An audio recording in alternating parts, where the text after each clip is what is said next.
Thank you. Good morning, everybody. Good morning. Good morning. I'm so glad to be back out here. I think for the third year in a row in September to talk to y'all about employment law. Bumped into Tom Burris on the way in, and frankly, I said it to Sarah earlier. I guess I ought to just start off by saying I'm sorry for those of you who this is your third year in a row hearing me talk about employment law. We do keep it pretty basic on purpose, right? Because first, we may have new people, and two, it's really just a refresher. But anyway, so I'll just go ahead and get my apology out of the way. And then I will say the same thing I say to y'all every year, which is if y'all want to stop and talk and park on something and ask any questions, any hard questions, I'm happy to answer them. And I might even have an answer right here on the spot for you instead of a good lawyerly answer of it depends or let me take a look and get back to you, right? So I certainly know how to give those two answers. I think the last time I was here, y'all, Auburn had Nick Marshall as their quarterback, and Alabama had Blake Sims, and I think we all had great hopes for great offenses and maybe national championships. Has anything really changed in the past year? I think it has. So while things have greatly changed on those two fronts, really for the worse, right, for both teams, things have not changed that much in employment law over the past year. We have had some new areas of emphasis from the EEOC and DOL and things of that nature that we'll talk about a little bit. But what we're going to do is we're going to go through the basics. It is at least, I will say this, it's at least a new presentation, but it's going to cover a lot of the material that a lot of y'all know really well. So let's get as practical as y'all want to get as we go through this. Got to start with a picture of Donald Trump, right? That's just, as we're here right now, got to start with that because he is the focus of this country, right? And so I thought I'd start with a slide on him. Alabama and really pretty much every state in this country is an at-will employment state. You hear it stated in the incorrect way a lot of times, that it's you hear people say, well, it's a right-to-work state. Well, those are actually separate concepts. Right-to-work state has to do with you have the right to work and not be in a union. Employment at will, of course, means, y'all know what it means. It means you can quit or be terminated for any reason or for no reason. Well, that covers it right there. The employee can quit for any reason or no reason, and the employer can terminate for any reason or for no reason. Now, it doesn't mean, though, that you can terminate for an illegal reason, and that's why we're having this whole talk today. You cannot terminate someone based on a protected category or for an illegal reason. All right, so let's just go through all of our basic employment laws here this morning. What do the laws of equal opportunity require? To omit protected characteristics from our decision making. We want to make our decision making based on following our rules and based on performance, right? Not on what someone's race or gender or age or disability may be. We want to have a business reasons for any difference in treatment. So discrimination claim means people are being treated differently, right? People in different categories being treated differently and basically unfairly. So what a plaintiff has to show to state a discrimination claim to the EEOC and then ultimately to a judge and a jury is that they were in a protected category, they were qualified for their job, that they suffered an adverse employment action, and that someone similarly situated was treated more favorably from a different category. All right. The other way you can prove it is the prima facie case, which is the first case you have to make. Basically, you can be replaced by someone. If you're replaced by someone outside of that protected category, that's the prima facie case. So plaintiff and plaintiff's lawyer tries to prove that first. The next burden of proof is on the employer to prove a legitimate, non-discriminatory and non-retaliatory reason for the business decision, for the decision to fire or to demote or to not hire. All right, and so then the employer has made that showing. Then the burden flips back to the employee to show pretext. What does pretext mean? Not a word you use a lot. It means it's you gave a false reason, a false business reason. It was pretextual for discrimination. Your real reason for making the decision was discrimination or retaliation, not the business reason you gave. So that is the essence of a claim. Now, just so y'all will remember a little bit of, I jumped right into, I don't need to introduce myself, but just in terms of the way it's set up. So basically, for most of these employment laws, a plaintiff, if it's a sexual harassment or some sort of harassment matter, that usually starts off by raising a complaint here at the company, right, with HR, with your supervisor. The complaint is made, and then we need to promptly address it and deal with it. Then you would go to the EEOC, and then for plain old discrimination claims, non-harassment claims, there's no requirement necessarily to raise that claim with the company first. So you go to the EEOC. The EEOC is charged by the government in investigating claims of harassment and retaliation and discrimination. So you proceed through the EEOC process, which, let me tell y'all, is not pleasant at all. It varies in how it plays out. It a lot of times just sits there. It takes away from your productivity here. A lot of times the EOC will ask follow-up questions. A lot of times they will look into, let's say you have a department and we're looking at whether someone was fired unfairly on the basis of gender in a department. Well, the EOC may want to look at gender issues throughout the entire production department or throughout multiple cities or states. So that's, you never know what the actual area of inquiry is, but it's whatever shows what are those decision makers doing, and are they making good business decisions that are not based upon improper reasons. So then you go through the EOC process. The EOC issues one of two things, either a cause decision or a no cause decision. A cause decision means we have cause to believe that you, Royal Cup, discriminated. All right, and then no cause is we see no cause to think. It's a win for Royal Cup. Then they issue, along with that cause or no cause, it doesn't matter whether the charging party wins or loses at the EOC level. They then get a right to sue notice, and they have 90 days to go to federal court with their lawyer, sometimes without their lawyer. I have one right now where the person is going pro se against a company down, a mill down in South Alabama. And let me tell you, a pro se case is an entertaining case, if nothing else, right, without the lawyer. Frankly, a lot of times we want a lawyer to be involved because it's kind of a zoo when it's just the plaintiff by themselves, trying to sort of play a lawyer on TV. But so then you go to federal court, and that's where usually you've got a good plaintiff's employment lawyer who is pursuing the case in federal court. Sometimes it's more than one plaintiff. Sometimes they're looking at class actions. If it's FLSA, it's a collective action, which is a group of employees. And y'all, those are incredibly time consuming. They are, the attorney's fees can become outrageous, frankly. And it is something that we want to avoid at all costs. So we are having this training, though, because one, we want to do the right thing. Two, because we need to comply with the law. And three, because it's not good for business for us to have to deal with a lawsuit and liabilities like that. So those are the three things I would say as to why we want to get this right. Let's see, we want to be consistent in the use of our business reasons. That's going to be true in everything that we do, right? That's not just an employment law. We want to be consistent in how we do it. Report any behavior not consistent with company policy. Promptly investigate and fix reported harassment, discrimination, or retaliation. Once again, very basic. I know y'all know this very well. And then prevent retaliation. I told y'all this last year, I told y'all this the year before, and it remains the case.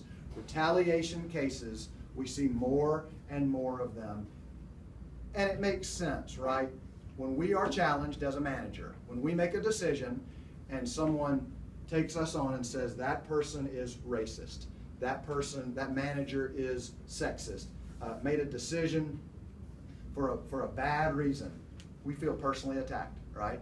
And so what's our instinct? Our very natural instinct is to want to get them back, is to retaliate against them, even in subtle ways, to make life harder on them. And that's the essence of a retaliation claim. And we'll talk about retaliation a little bit as we go through it. Title VII, that's the big one, right? Because it has so many different protected classes: race, color, religion, sex, and national origin. Y'all are aware of that. So are all races protected? Yes. Are men and women equally protected? Yes. What is meant by national origin? It means that where you're from, right? What country you are from. I had an interesting one the other day where the plaintiff's lawyer said to me, my client, it was sort of pre-litigation, she was talking to me about it. She said, my client is Lebanese. And she said, we believe it's national origin discrimination. My client said, first, didn't know he was from Lebanon, and no, we don't discriminate against Lebanese employees. We didn't even know he was. So you never know what kind of national origin claim you could get. What is protected regarding religion? We'll talk about that a little bit. That's one you don't see as much. I mean, I don't know that Royal Cup has seen it. I've not heard about it from y'all if we have, but I've got one right now over in Georgia from someone who is a Catholic. And he says, after going for a long time, he was satisfied for a long time that if he was able to sort of only work sort of partial weekend shifts, they're a retailer, and he said, as long as I could go to Mass. And then what he started saying was, I need the full Sabbath off. And so y'all, we'll talk about that. The standard is a bona fide religious belief. You look at what you've got, how you can accommodate. That's the bottom line that we're trying to figure out, is how to accommodate. Because you don't have to, just because someone says, I have a certain preference, you don't have to do exactly what they request, but you've sure got to look hard at it and try to make it work in a way that doesn't impinge upon everyone else. All right, religious discrimination, broad protection. Really the standard here is just a good faith belief. You can't require them, for instance, to show, I've had a couple that I have not heard of before, and it was very tempting. The client said to me, can we get a letter from their minister that says either one, it's a legitimate religion, or two, that they really say they can't work Friday after sundown. And you can get some things, but you can't go very far in that. You can only go far enough. The short answer is to justify that it's bona fide and legitimately held by them. Can't treat favorably or unfavorably due to religion, of course. Can't force participation as a condition of employment. That would be for clients who force certain religious practices. Reasonable accommodation. It's actually very similar to the ADA. Y'all know the ADA analysis that we're going to mention here too. So the ADA is all about reasonable accommodation. That's what Title VII religion is about. Employer, we want you, instead of just writing it off, instead of just saying, no, you're assigned your shift and you will work your shift, you've got to hear that request, and you've got to have basically a dialogue with them about it and try to come up with accommodations that work for everyone. By the way, I'm just blowing and going here. Any questions, thoughts so far, anything we've talked about? I know it's fascinating. Religious clothing and hairstyles. You see a lot of that. I've not had much of that in my practice, but I see the cases on it. Age discrimination. The ADEA. The ADEA is a little unusual because we also, Alabama is a state, I know this is going to be going out to our managers throughout the country. not just here in Alabama, but Alabama does not have many discrimination statutes, state law. So really, we're just talking about federal law here today. But we do have an Age Act. So we have an Age Act that is just like, that pretty much mirrors the federal Age Act, which frankly allows you to go into state court, which is attractive to a lot of plaintiffs' lawyers instead of being in federal court. For what reason?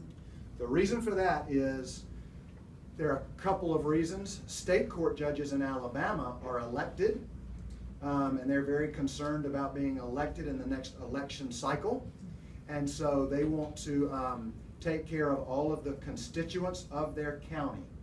And so they are sometimes viewed as being more easily swayed in the political process as opposed to a federal judge who's appointed for life.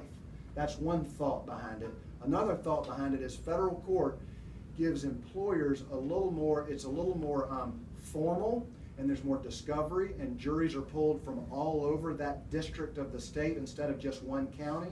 So you get a bigger jury pool, and you have a little more of a formal process, and not, the thought is not as many runaway juries is really one of the thoughts.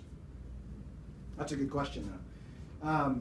So it covers individuals age 40 and older. I had the plaintiff's lawyer the other day tell me that she was thinking about bringing a reverse age case under 40, and I just said to her, I said, I need you to help educate me on that. I'm familiar with other reverse race or other cases like that, but not reverse age. So that's a new one to me. She said there's some footnotes in some 11th Circuit cases, so I need to get up to speed on that. And here's what I know about age discrimination. It applies to folks who are 40 and older, and the claim is that you are discriminating against me because of my age, and you are treating younger employees better than me. Hey, Warren. Yeah. Has there been any case law or discussion about raising that 40 minimum based upon people living longer and working longer? Great question, Brad. I've not heard it if there is. It would make sense, right? Other industries are changing things due to people living longer. You're right. Like, should that get bumped up? 40 is the new 50, right? So I've not heard that at all, though. A couple of things about age cases are, this is a protected category that if we live long enough, we're all in, right? And so every one of us. So that's a thing that you just are cognizant of. Every jury knows they're either in those shoes or will be in those shoes. And I had one other thought I was going to tell you all about that, but it's not coming to mind. All right, so let's see.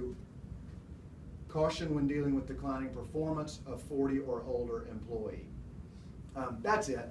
There are some cases, I'm dealing with one right now at the 11th Circuit, where the employer, the manager allegedly said about some employees, I need more aggressive employees, or I need more energy. Well, good plaintiffs' lawyers will take that and try to twist that to say that's code for age, all right? And frankly, I think in the 9th Circuit out in California, no offense to anybody in the 9th Circuit that may hear this, that you could get some traction there for that. But the 11th Circuit is pretty strong that no, it's not, that is not necessary. You could say that about people of any age. We got to have energetic, enthusiastic folks. That is not an age-biased statement in and of itself. The ADA. All right, this was the act that was amended in 2009. Of course, the purpose is to eliminate discrimination against individuals with disabilities. You are disabled if you have a physical or mental impairment that substantially limits one or more of their major life activities, or if you have a record of having such an impairment, or if you are regarded as. Guess which one of these is the trickiest these days?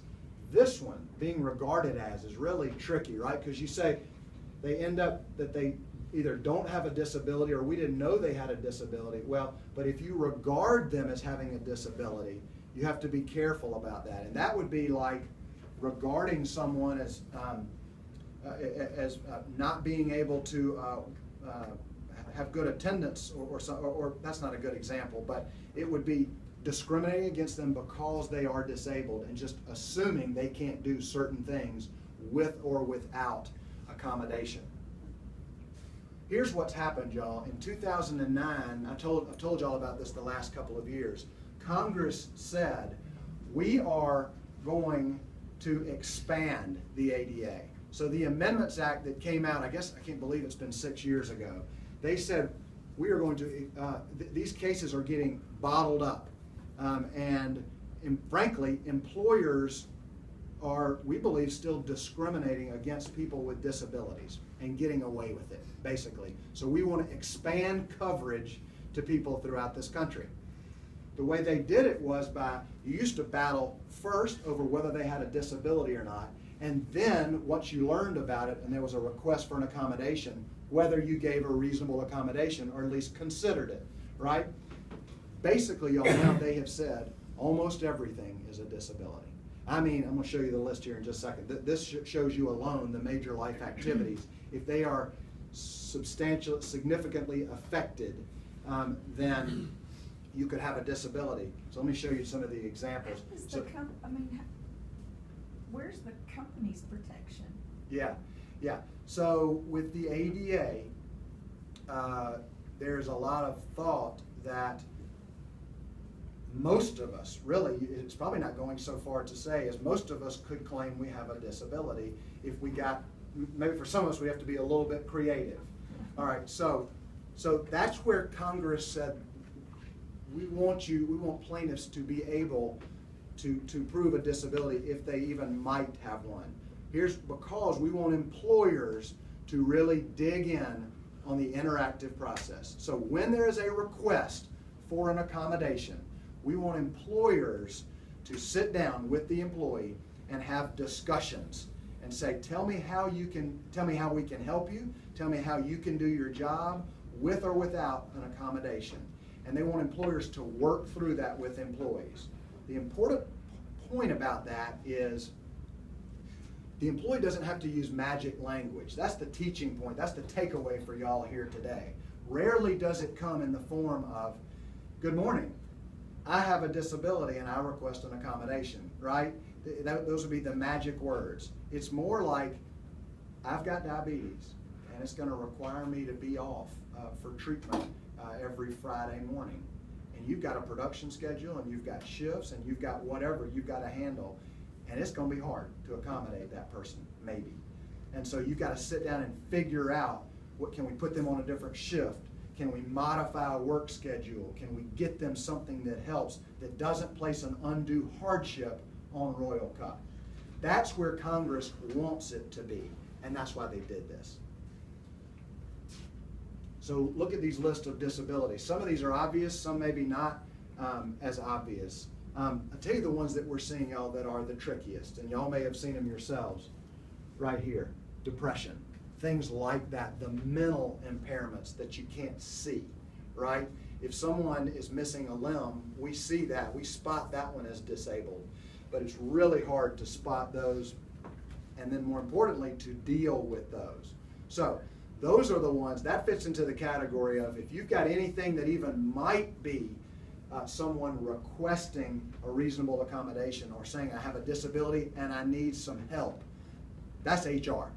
And then you've got a great HR department that can handle it, and if need be, right, they involve the outside lawyer, right, and we help as well. Yeah, so to be clear on stuff like that, it's up to the employee to raise the issue of, to mention disability. In other words, we don't want the managers going out there going, hey, I think you're depressed. Yes. It's a great question, and frankly, Kevin, it's a pretty clear as mud answer, unfortunately. So the 11th Circuit, particularly where we are in Alabama, in the Southeast, it is still incumbent upon the plaintiff to request the accommodation. But I will tell you, what you're seeing more and more of in the case law is constructive notice. Is the employee said enough to put the employer on notice? But yes, the black letter law is still clear. They've got to request it. And those are actually some of the trickiest questions. Have they said enough that I, as the manager, now know my employee has made a request. Those are hard. So the safe thing to do, if you think that, is to go get the HR department and bring them into the discussion, and so that you've got professional, trained folks right there to help discern that. That's it. That's exactly right. On a close call, I think you'd be foolish not to go get HR. I do. Anything else on that?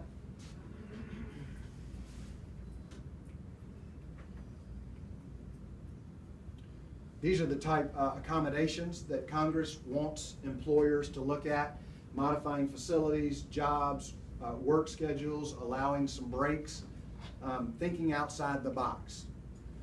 And then you've got the undue hardship. Y'all don't need to worry about this part too much. I just tell you this. This is a little bit of the protection for employers.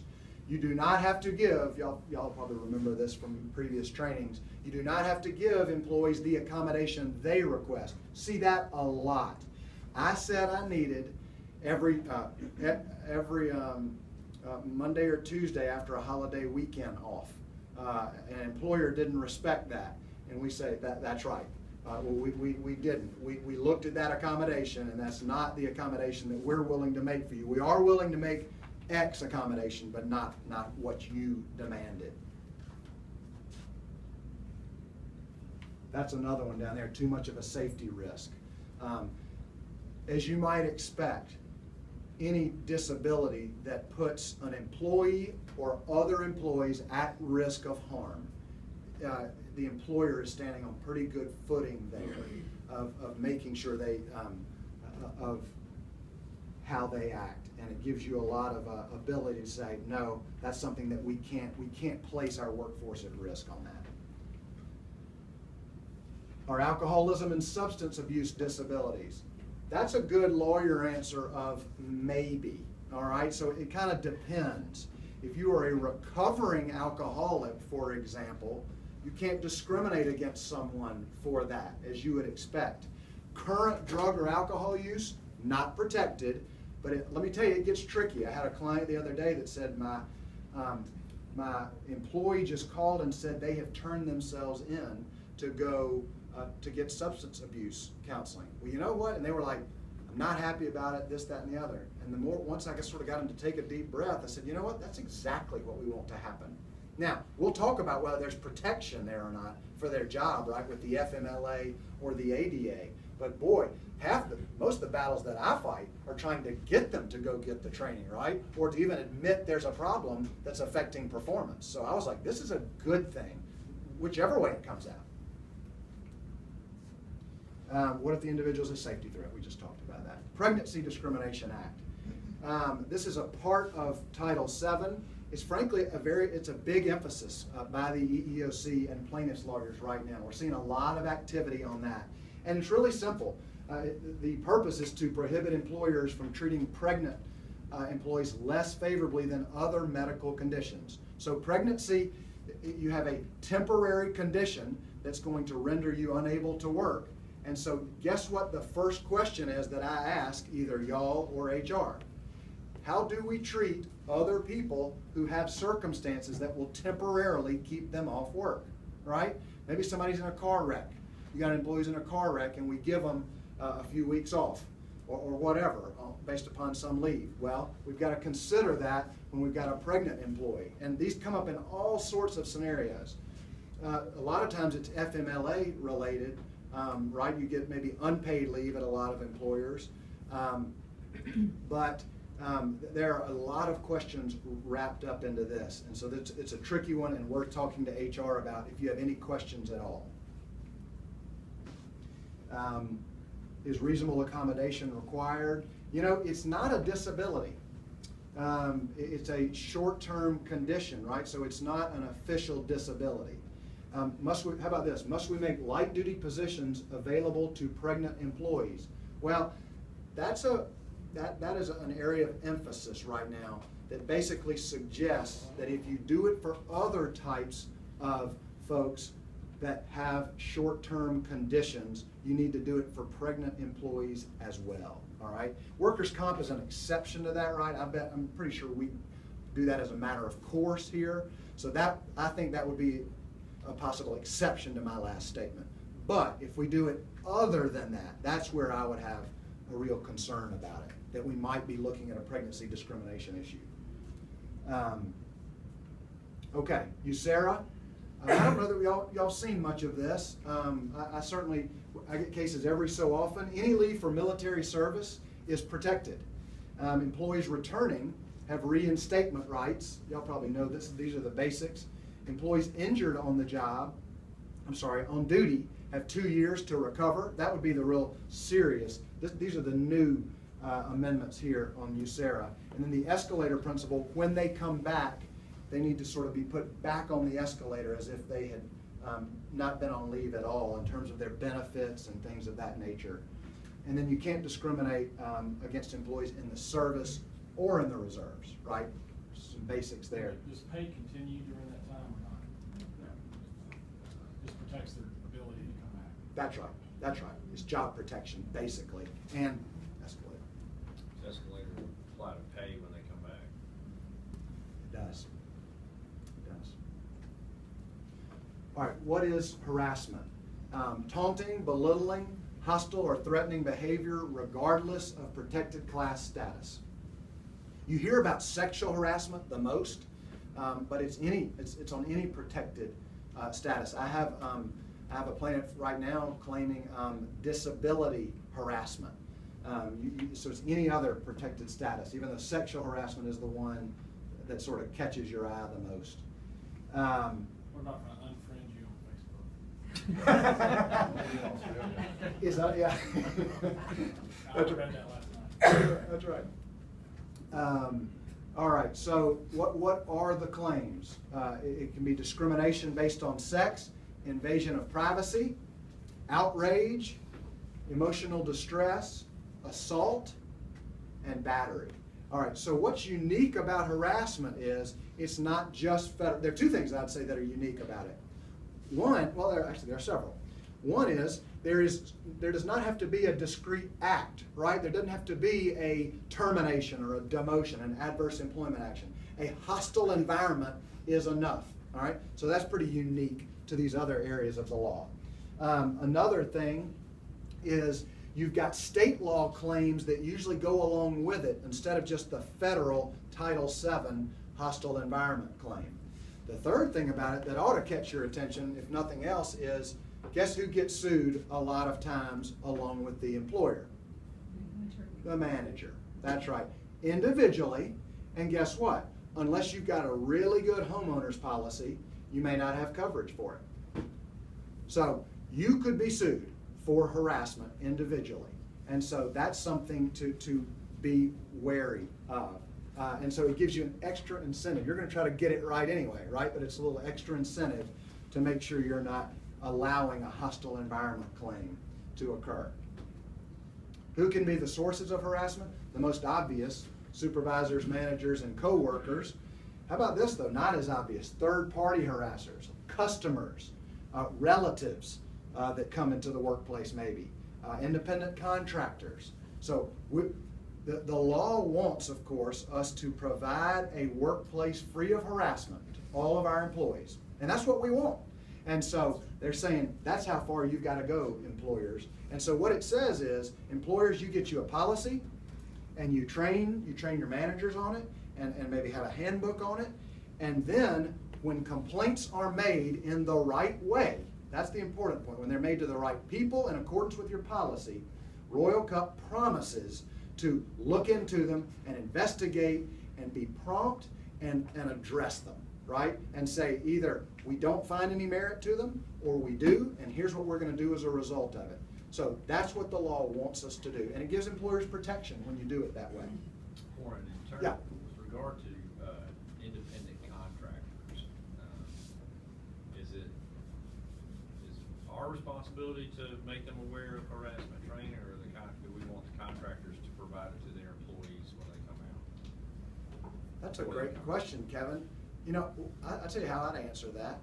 It would seem to me a prudent business practice for us, with everybody we do business with, from the largest to the smallest independent contractors, to say, we have an anti-harassment policy and we're serious about it, and we want y'all to commit to it as well. And we want y'all to know that we take it seriously. So I don't think you're legally required to, but I think we'd be wise to do that. And so the part that's tricky is sort of, it's one thing when a complaint is brought to HR.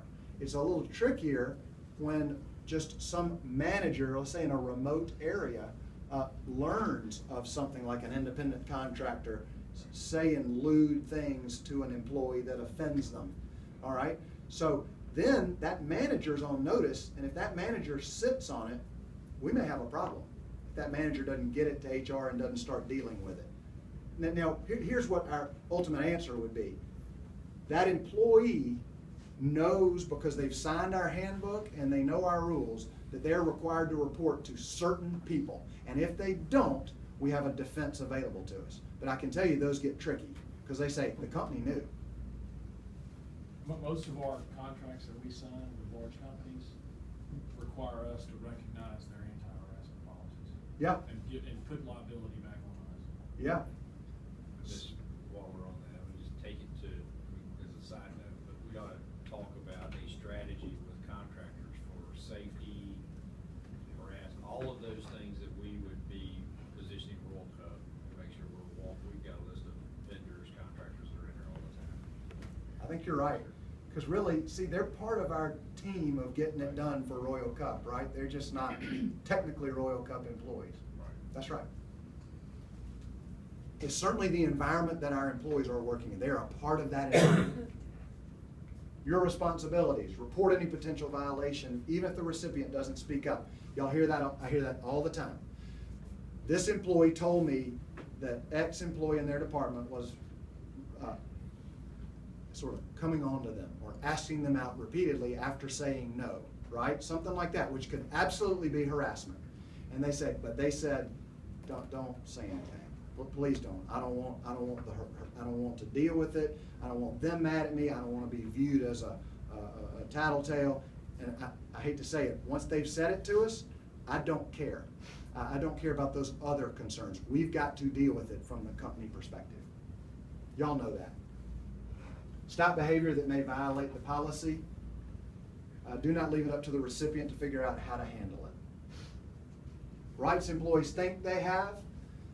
This is just that there are a lot of rights that employees think they have that they really don't. This is more just in here for fun. You know, the right to smoke breaks, the right to cell phone use, the right to breaks, to have one or to work through and to leave early, to solicit or to distribute. Employees do not have those rights. But employees think a lot of things. I hear things all the time. I hear employees say, I hear a lot of people say, non-compete agreements are not enforceable in Alabama. I'm like, they're enforceable every day. And I do it all the time. So you can think that, and frankly, I know why they think that way. First, just a buddy tells them something. But the law says they are disfavored, except in certain circumstances. Well, those in certain circumstances are important. That's why they are enforceable, if they're reasonable and this, that, and the other.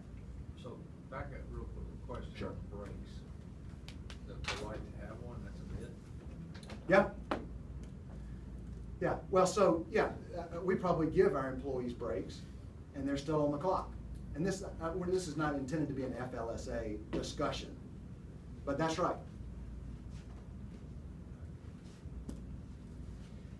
Retaliation. In most states. Sorry. In most states. Yeah, oh, that's right. I'm sorry. I'm talking federal law. No, you're exactly right. And frankly, this is more Alabama-based. You're right, Mark. That's right. Yeah, before we go making any decisions about doing away with breaks, let's talk about let's pump the brakes on that real fast. For the record, Bonner's not in favor of getting rid of the breaks. That'll be on the floor before we break. I was just asking because we'll take it offline. Yeah. Retaliation. All right. Adverse action following protected conduct. What is protected conduct? Opposing discrimination, saying, I believe I'm being discriminated against. Complaining of harassment. filing a charge of discrimination, internal or with the EOC, and then even, how about this, just called in, someone complains of discrimination, and then a coworker is called in to be interviewed for it, and then believes that their boss got tough on them. That could be actionable retaliation, right? The thought being that, you know, that manager did not like what they believe the employee said during that investigation. What is adverse action? Anything bad enough to discourage a reasonable person from making or supporting a charge of discrimination. This was a broadening of this definition that happened about 8 years ago through the case law, and it basically says most everything can be retaliation. Like, look at this list. It's a pretty exhaustive list. Of course, the big ones, right? Firing, demotion, layoff. But look at some of these other ones. Unfavorable evaluations, increased scrutiny of an employee's work, transferring to a less desirable shift. See that one a lot. Things of that nature. And y'all, most every charge I see that I get, I look at it and I see what's the real claim, and then I see the boxes. So the box is checked for age or race or sex, and then it has retaliation checked. It's just out there. It is a significant thing for us to think about at all times. And by the way, this is an important point. I had a client in Georgia who he was actually the religious discrimination claim I was telling y'all about earlier. He made it. He made the claim, and I think he was studying his newspaper or the internet or whatever, maybe Judge Judy. But he was all about, once he made that claim, he started trying to dictate things to us. And he started saying things like, I'm pretty much untouchable. And he wasn't using those words, but that was his attitude of, now that I've complained. And of course, y'all know the takeaway on that. When someone complains, we are going to respect that complaint. We are going to look into that complaint and make a determination about it. But we're not going to change the way we treat that employee. They are still going to be held to the same expectations and to the same performance that everybody else is. All right? So he was a little misinformed on that, and it basically took him right up to a termination once we continued to counsel and continued to counsel. And then we were about to fire him and he quit. But anyway, that one worked out pretty well for my client. Retaliation, the key points. So one is to keep harassment and discrimination complaints as confidential as possible. This is more for HR, but also if you as a manager are involved, never say, we promise to keep it completely confidential, right? Because we don't. We promise to keep it as confidential as we can. We've got duties to look into it for those employees under the law. Immediately put an end to bad mouthing about employees' complaints. That's the problem, y'all. The problem is us as managers get our feelings hurt and we get defensive when there's a claim of retaliation. And so our instinct is to badmouth those employees and say, that's nothing but a troublemaker. Let me tell you something. That right there could be a problem. Employee makes a complaint, legitimate or not, and then you tell maybe another manager or somebody else in the department, that guy's just a troublemaker. All right? Could that be, is that going to be something that the EOC and a plaintiff's lawyer is going to like to have as evidence in a retaliation case? You betcha they are. Consistently address performance and attendance issues without delay. This one's tricky right here. Without delay. We want to take all of our actions as promptly as we can. I've got one where the client didn't call until they had sat on an issue for about 3 weeks, and they say, we're now ready to terminate. And I'm like, how exactly are we going to explain that 3-week delay? Now, they actually had a pretty good answer for that. They're like, we were looking into a separate complaint that they made.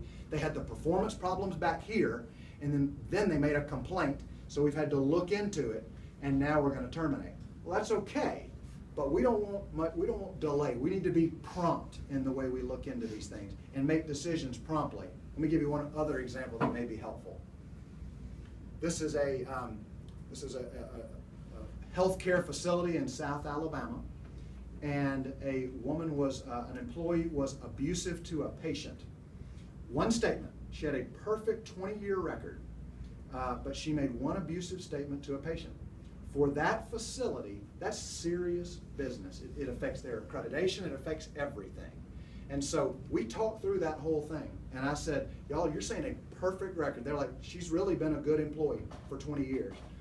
But that is a one-time offense, fireable offense. In our handbook, clearly talked about. And so the decision was made to terminate that employee. All right?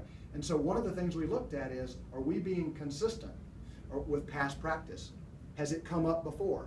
And that we talked about a couple of circumstances in which that had happened. And I said, so one of the things we're talking about is it fair?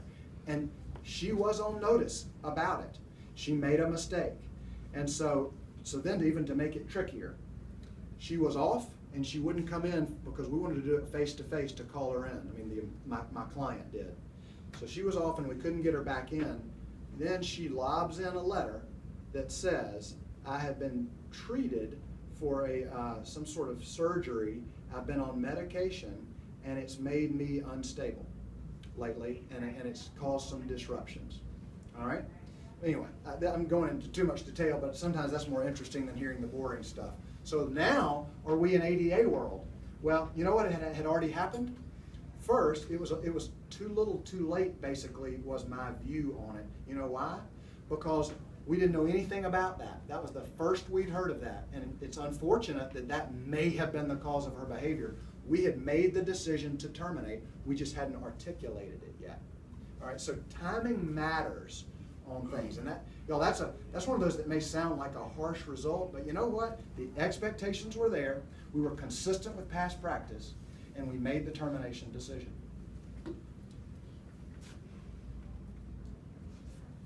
Establish an early detection system. I think Mark and the HR team does a great job on this, but you do want key personnel to maintain direct contact with employees after a complaint is made. We're not going to give them any favorable treatment because they made a complaint, but we are going to, I like to say, dot our I's and cross our T's pretty closely on them, because we know they've made they are now in a protected category, and we need to get everything right. We just need to double check and make sure we're getting everything right so we don't have a retaliation claim.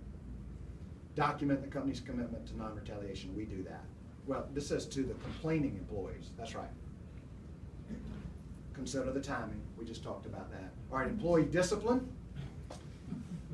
The purpose of discipline, we all know this, right? To change performance, not to punish, not to vent, not to show who's boss. Another thing that's tempting, right? We want to teach. We want to give progressive discipline where we can, all right? I have a lot of cases where we don't have that luxury, but exactly as you would expect, progressive discipline cases are the most effective to defend, and they're the fairest. And it's the way we would want to be treated. We would want to work through the process. But then when someone does something that's really egregious, you know what? That's why we say we're going to try to follow progressive discipline, but not every circumstance should you get 4 chances to correct your performance. That's a good one to remember too. A lot of times we'll get calls and managers will be at their wits' end and ready to let somebody go. And what Warren said about how would you want to be treated, we'll walk them back through that. What have you done? How many conversations? Did you tell them 2 weeks ago not to do something and 2 weeks later they did it and you want to fire them all of a sudden? So a lot of times it's good to step back and go, okay, if this was me, what would I hope my boss would do for me? Seems simple, but A lot easier said than done. I've got one right now where the termination, it appears to me to be a little flimsy. A warning was given a month or so ago, and then what they're saying is they're just not doing better 1 month later. That's okay, and look, that's why you give warnings. You say you improve soon or else, but without another sure enough, clear cut, not measuring up, it looks like it is sort of similar to what they were warned about, right? So is that fair? Remember, the judge is concerned that we get the law right. The jury is concerned with something that really they're not instructed on. because it's for the same reason Mark just said, are we being fair? That's what they look at. Yes, they make sure the employer followed the law. They got to do that. But then they're sitting there back in that room. All the jury studies show us, was it fair? That's why we use progressive discipline. Mistakes made, viewing the purpose as punishing an employee, failing to acknowledge improved performance. I always think the best evaluations, and sometimes even warnings, are the honest ones. Because see, here's what I hear. That manager was out to get me no matter, everything I did was wrong. So then when I'm able to push across the table something that says, while Sarah is doing better in her attendance, her quality and quantity are still way off our production quotas. So that's being honest, and that's true, and it shows that manager is concerned with exactly how they're doing and is honestly reporting it, I think. Now, they may be doing everything wrong, and it's okay to say they're doing everything wrong. Waiting too long to become involved, it's a lot easier to sweep things under the rug than to deal with it. And the main way I see that, y'all, is in performance evaluations. I see people not wanting to make the hard decisions and not wanting the uncomfortableness of telling an employee, of ranking them appropriately. So that's a persistent problem that I see. Rank your employees evaluate their performance accurately, maybe even brutally accurately, right? Because when we get that call that says, I'm ready to terminate, the first question that I usually have for Mark is, and Mark's usually already done it, is let's look at the evaluations, and let's look at the warnings, and let's look at the documentation trail, and let's see what it looks like. Because you would be shocked how many times someone says, I want to fire somebody, and we pull out what was a glowing recommendation, or at least just a pretty good evaluation, and maybe one counseling that wasn't, it was a counseling, but it wasn't real clear on the expectations going forward. And so that's not going to be a termination situation most of the time. Warren, is it fair to say that the company's position on this is we're telling the managers in here what we expect them to do, and if they choose to take the easy way out and not deal with this, they're not doing their jobs and they're setting themselves up for performance issues? Yes, that's it. That's the bottom. Probably is the simplest thing to say, is that too many times, I know Tom and I and others have looked at situations that people, wow, I didn't want it. Well, now you're putting yourself, because now the company has an issue and you are the person that was supposed to be managing this, and when you haven't, now it's become a bigger issue. That's exactly right. And it may be the hardest part of managing, right? Is having those tough conversations. And I will tell you all this, well, we're going to get to documentation, and I'll wait on that. It's hard though, but it's like everything else that's hard. Do it. Make yourself do it, and then all's well. And you've said what you've needed to say as a manager. And then you're all in good shape. And you know, the point is, when you say in that area, you are not meeting standards. That's a hard thing to say to an employee and a bitter pill for them. It's a win-win for the manager and the company. It is. You've either got a fixed situation or something that we may have to deal with in a more serious way. Poorly describing the problem would be another mistake made in discipline. Attaching labels to the employee. Troublemaker is a perfect example. Something like that, always stirring up trouble. Well, asserting rights is not stirring up trouble, right? We have to get that into our minds. Everybody has a right to have a workplace free of harassment and free of discrimination. We want to hear them say that. Failing to take responsibility for their own actions. All right, yeah. Do you want to remain here? Kind of, that's I'm the boss here. Do you want to remain employed here? All right, don't forget these principles. Cool down and keep your cool. Every time I give a deposition, every time I prepare someone at Royal Cup or someone, another client, for a deposition, what do you think I say to them? I say, you've got to You got to be completely detached and unemotional to give a good deposition. Because why? We all know the reason. We know it in our marriages. We know it in our interpersonal relations. When our emotions get rolling, we say and do things we don't even mean. That can be very serious. Meet with employees privately with a witness. Focus on actions, not the actor, right? I have to remember that with my teenagers, that I give a lot of progressive discipline to, right? A lot of progressive discipline. In fact, I go straight to the ultimate sanction a lot of times. Car keys or, whatever. You will not be leaving the house for 2 weekends in a row. Let's see. Avoid emotional involvement. Show confidence in employees' ability to improve. If you're wrong, admit it. I think that's important too. And I know, you know what, frankly, that's the way y'all do business. That's why y'all are so good to work with. So I know I'm preaching to the choir here. Y'all, this is just a reminder. Documentation, I think we're winding up here. I hate to do that to y'all. Hate to pull this to a close. I know y'all are fascinated. Why do we document? For objectivity, for clear-cut communication, for consistency, for preservation of evidence.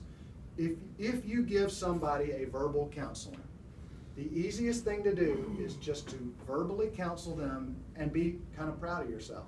I've done what I've needed to do, and frankly, I'm proud of myself for doing the little things. It wasn't fun, but now they've heard me, right? When you do it, at a minimum, make a note of it, please. Type it into your computer. Even if you don't, it doesn't have to be something written, shown to them, make them sign it, make sure Mark and his HR team knows about it, right? Just make a note of it. I can't tell you how many times the best managers that I have in defending cases are those ones that take that 2 minutes to make a little note that says, talk to Frank about his taking excessive breaks. And then it's in the file. And look, they may deny it later, but when you took the time to make a contemporaneous note, that's a great piece of evidence. It's right, and it's important down the road. And frankly, are you going to remember it a year from now that you talked to Frank briefly? I'm not, so that's why I have to make notes of stuff. Warren? Yeah? Question about that. With most employees having email, is that a good way if you've counseled with them? Yeah. And you document it in an email? So, Yeah. Hey, just want to remind you that we talked about this. Is time stamped? Even better. I love that. Memo? Is that? Yeah. So I imagine Mark can tell you how he wants you to do it, but so I'm just kind of giving you what I suggest as a bare minimum, right? So if you one step better than what I said is just wanted to follow up or however it is you say it. So in other words, it's like a written warning, but in a very matter-of-fact way. We talked about this. Know you're going to do better going forward. And 2 sentences sent to the employee, and now even better. Now we've got that we know it went to them, and they read their email every day. Is an employee really going to even go that far to lie about that? One step further is getting them to sign it. Well, that may be a little overkill for something small, but I love that because you'd be surprised how many employees I get. Once they get in their mind, I'm going to the EOC, I'm going to a plaintiff's lawyer, I'm mad at Royal Cup. They are willing to lie. They are, because they want something for nothing a lot of times. Sometimes it's perfectly legitimate, right? Sometimes we've messed up. But they are willing to lie and say, no, I never got, I had a woman in deposition the other day, not for Royal Cup, say, I never got my final warning that the supervisor pushed across the table to her at a counseling. It was a one-on-one counseling. She didn't have the luxury of a witness. And so that was, then I moved for summary judgment with the judge, and it was a disputed fact because, and the supervisor did all that they could. They put employee refused to sign. And I actually got some admissions earlier in the deposition that she didn't realize about some of the topics that they talked about. But I said, did you get that final warning, which was about a month before we fired her? And she said, didn't get it. No, didn't get it. I said, well, you told me about when you ate lunch at Sweet Tea, and she said, oh yeah, we did have lunch, but she didn't give me that final warning. Well, that's a lie. She got it. So, or at least, how about this? I believe the supervisor. The supervisor had a lot of credibility with me. But, so yeah, anything that we have that's a record is good. Document only what you know, facts, not what you think, opinions. It's really not complicated, right? Facts, history, policies or rules, and then that's the big one, right? And that's the one that's not too fun to put on there. So just put the, if you don't improve, or even if you don't improve, and tell them exactly how it is you want them to improve, or if you don't improve in the next 30 days, those are all options, then if you want to just put the easy one, you can. It may cause further discipline up to and including termination. You've covered all your bases with a simple sentence, right? Now, you can also be very more specific than that. If you don't, then we're going to take away this privilege, or we're going to fire you, or whatever it is. Get an employee signature for the reason I just talked about, or an acknowledgement. An opportunity to appeal or respond. I like that. You would be surprised how many instances I have where the employee says, I was never given a chance to give my side of the story. And they are very rare occurrences where that's the case, right? If we have a video of someone, cocking somebody on the production floor, I'm not sure we need to hear anything. You're gone. That's what we do. We fire people that do that. But for most circumstances, we do want to hear their side of the story, and you'd be surprised, right? Maybe 50% of the time, there's a little something to it. There's an explanation for them not meeting our standards that we ought to consider. Date the document. I get undated documents a lot. Guess what happens when it's an undated document? What does it come down to? Well, it comes down to he said, she said, right? And they say, yeah, or just you don't remember. And you say, I remember it was in 2012, but I really don't remember when. Well, it actually may matter, because if it was in early 2012, they made a complaint of discrimination in September 2012. So I need that date that says March 2012 to say they were already in the discipline process. So when they kept going with the discipline process, it wasn't as a result of that. One quick thing, Warren, a Yeah. lot of people use those Microsoft Word templates with the date feature. The problem with that is the date changes as the day changes. Yeah, that's right. And so if you're using that, eliminate that. We have seen that when we've gone to print something out or pull something up, the date will change with it. You're right. That's a good point. And frankly, metadata is pretty helpful these days for when documents were created and things like that. We're not as up to speed as some, but we're getting there. How about just Outlook, a date created? We're Outlook, a month ago now, we're on Outlook. Okay, all right. All right. Thoughts, question, criticisms? I have a quick question for you, Warren. So we have our 7 protected classes, and just as a society being very litigious, I think that people would love to see that expanded upon. Do you have any indication from things that you've seen that gender may become gender identity, or gender may also, at some point in the future, become a protected class in addition to sex? Yeah, great question. So the answer is it's already happening. Okay. There's an executive order out that protects for federal contractors gender identity, I'm forgetting what the other one's name is. It's transitioning employees, and the definitions. Let me just tell you, they are very broad. Yeah.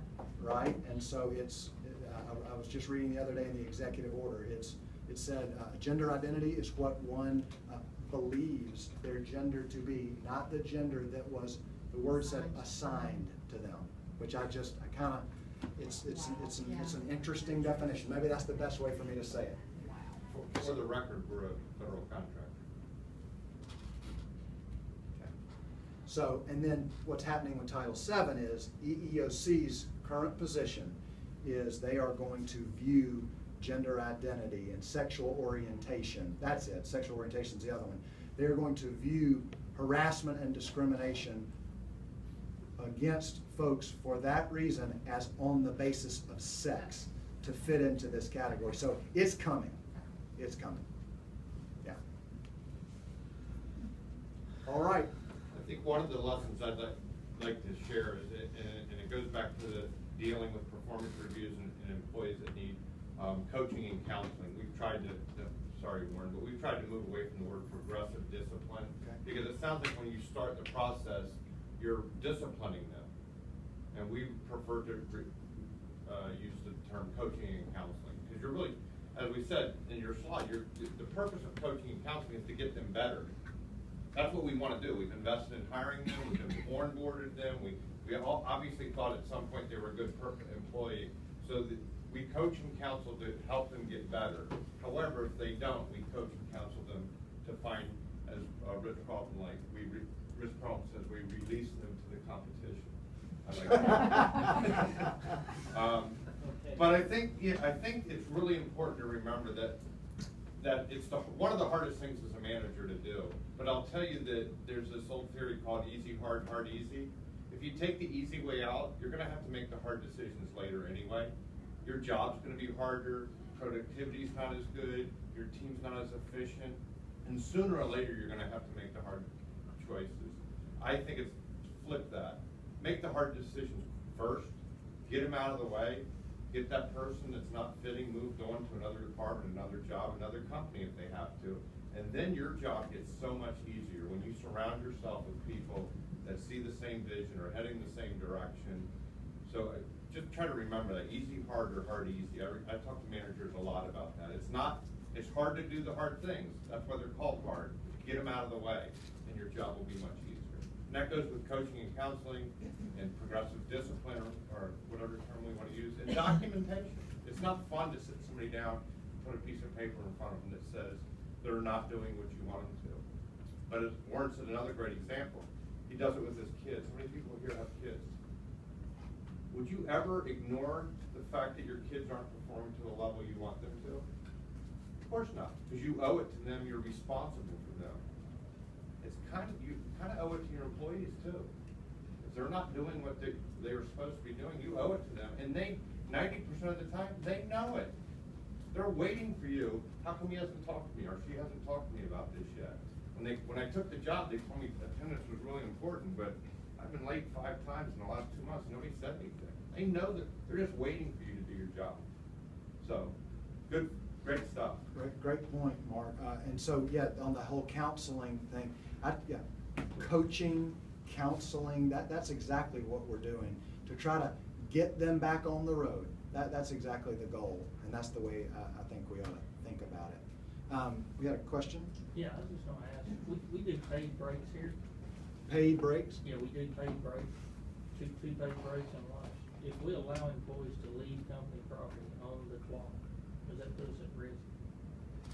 If they say, I'm going on my break to Jack's or to the store or whatever, are we putting the company at risk by doing that?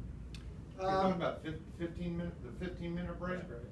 Can they make it to the Jackson? They can make it to Jackson back in 15? Yeah, you're right, Jackson's right there. I guess I'm not sure I think of it in terms of a liability issue. But that's something we can think about. Do you have any particular concern about it? That's, maybe if it was in a red or maybe, I don't know, maybe. Well, that's a good point. You're right. I could think of a worst case scenario where. Workers' comp, if they're on the clock. That's right. That's true. If they're on the clock. If they hit another vehicle. Yeah, like they're they're- already Then they hit going, another so I have to vehicle. Hurry to get back, so I. That's right. lose my- As opposed to leaving the lot at the end of the shift, hitting somebody by Jack's, then they're off the clock. Yeah, so you're Or right. Or an unpaid lunch break. That's right. That's So right. that would be the only risk I think of, is there is a workers' comp liability. Well, you got a liability issue though, too, where the deep pockets at in this situation. That's right. That's right. We're always gonna have that. Yeah. We're always gonna have that, and we've got insurance for that. I don't know that the risk is worth not letting them, that would be my feedback. There is a risk. My concern would be, something just attack me. My concern would be, maybe that's the sign it's time for me to leave. My concern would be, frankly, just a potential, just be consistent. If you're gonna let one, you may need to let all, and is that wise? Is that a good business practice to do it? look, it may be fine, I would just wanna think that through. Point is, they can go, they just got, the measurement is, they got 15 minutes as long as they're here and back. You're rolling the dice, that's right, employee. What we frankly gotta watch is the runner, and that's when they get together and they send one out the door early to go to Jack's to get the biscuits. It happens every day. Look, Question is, Where do are we we place making- our orders? When's the biscuit run? That's right. Any other thoughts, questions, concerns?